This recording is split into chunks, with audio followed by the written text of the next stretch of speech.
இவ்வரங்கினிலே கூடியிருக்கும் இன்றைய பகுத்தறிவாளர்களே, நாளைய எதிர்காலத்தின் சிற்பிகளே, உங்கள் அனைவருக்கும் எமது முத்தமிழ் வணக்கங்கள். நான் சொல்ற வாக்குதான் வேத வாக்கு, அதன்படிதான் நீ நடந்து கொள்ள வேண்டும் என்று சொல்ற பல தலைவர்களை நாம கண்டிருப்போம்.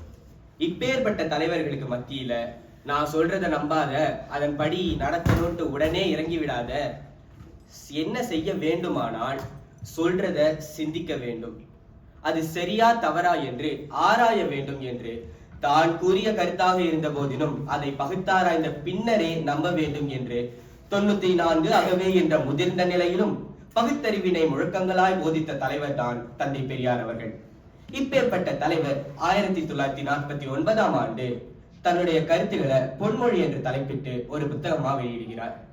அந்த புத்தகத்திலிருந்து எனக்கு மிகவும் பிடித்தமான சில பொன்மொழிகளை நான் பகிர்ந்து கொள்ளவிருக்கிறேன்.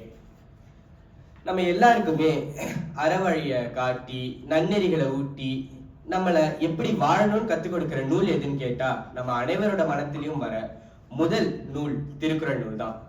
இப்பேற்பட்ட திருக்குறள் நூலை பத்தி தந்தை பெரியார் அவர்கள் என்ன தெரியுமா சொல்லியிருக்கிறாரு? மனித சமுதாயத்திற்கு நல்வழி காட்டி நன்னெறியூட்டி நட்பண்புகளையும் ஒழுக்கத்தையும் கற்பித்த நூல் திருக்குறள் நூல். இப்படி தந்தை பெரியார் அவர்கள் திருக்குறள் நூலானது நம்மளுடைய அன்றாட வாழ்க்கையில எவ்வளவு பெரிய பங்கை வகிக்கின்றது என்பதை சொல்லியிருக்கிறார். நாடு எனும் கட்டிடத்தினை தூக்கி நிறுத்தும் தூண்களாயிருப்பவர்கள் தொழிலாளர்கள். இப்பேற்பட்ட தொழிலாளர்களுக்கு இன்றளவிலும் சில முதலாளிகளும் அரசாங்கமும் தொல்லைகள் கொடுத்து கொண்டுதான் இருக்கிறது. இப்படி தொழிலாளர்களின் பிரச்சனையை பத்தி தந்தை பெரியார் அவர்கள் பல வருடங்களுக்கு முன்னாடி சொன்ன ஒரு பொன்மொழி என்ன தெரியுமா?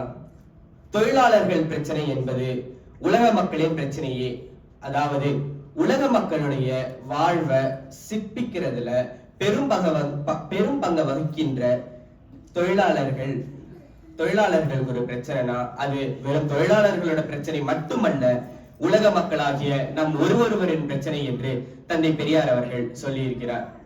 அது மட்டும் இல்லாம திருமணம், அதாவது 1000 காலத்து பயிரினு சொல்றாங்கல்ல, அதுதான் இந்த திருமணம். ஒருவர் அவருடைய வாழ்க்கையில பெரும் பங்கை யாருடன் பகிர்ந்து கொள்கிறார் என்பதை நிர்ணயிக்கிறது இந்த திருமணம் தான். இப்பேற்பட்ட திருமணத்துல யார கல்யாணம் பண்ணிக்கிறாங்கன்ற அந்த முடிவை எடுக்கிற அந்த உரிமை யாருகிட்ட இருக்குது? அவங்கள பெற்றெடுத்தவங்க கிட்டையா, மூத்தோர் கிட்டையா, நண்பர் கிட்டையா, சகோதரர்கள் கிட்டையா, இல்லை அவர்களிடத்திலா என்ற அந்த கேள்வியானது நம்ம ஒருவரோட மனத்திலையும் தோன்றிக்கிட்டு தான் இருக்கிறது. இதற்கு தந்தை பெரியார் அவர்கள் ஒரு பொன்மொழி மூலமாக விடையை தெரிவிக்கிறார். பொருத்தம் பார்க்கும் பொறுப்பானது மணமக்களுக்கே உரியது. நான் சொல்ற பையனுக்கு தான் நீ தாலியை கட்டணும், நான் சொல்ற பொண்ணுக்கு தான் நீ தாலியை கட்டணும், நான் சொல்ற பையனுக்கு தான் நீ கழுத்தை நீட்டணும் இன்றளவிலும் பலரும் சொல்றத நாம கண்டிருப்போம். இப்பேற்பட்ட நிலையில இதுவும் ஒரு விடத்துல அடிமைத்தனம் தான் என்று இதை எதிர்த்து அதற்கு குரல் கொடுத்து பல சுயமரியாதை திருமணங்களை நடத்தியவர் தந்தை பெரியார் அவர்கள் தான். திருமண உரிமை, மனித உரிமை, மொழி உரிமை என்று பல உரிமைகளை பற்றி பேசிய தந்தை பெரியார் அவர்கள் ஒரு மனிதன் இன்னொரு மனிதனை எப்படி நடத்த வேண்டும் என்பதை சொல்ல மட்டும் தவறியதில்லை.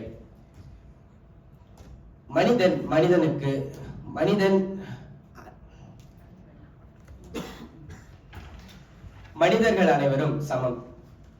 மனிதன் மனிதனை சுரண்டக்கூடாது, மனிதன் மனிதனுக்கு உதவியாக இருக்க வேண்டும் என்று, ஒரு மனிதன் இன்னொரு மனிதனை எப்படி நடத்த வேண்டும் என்று தந்தை பெரியார் அவர்கள்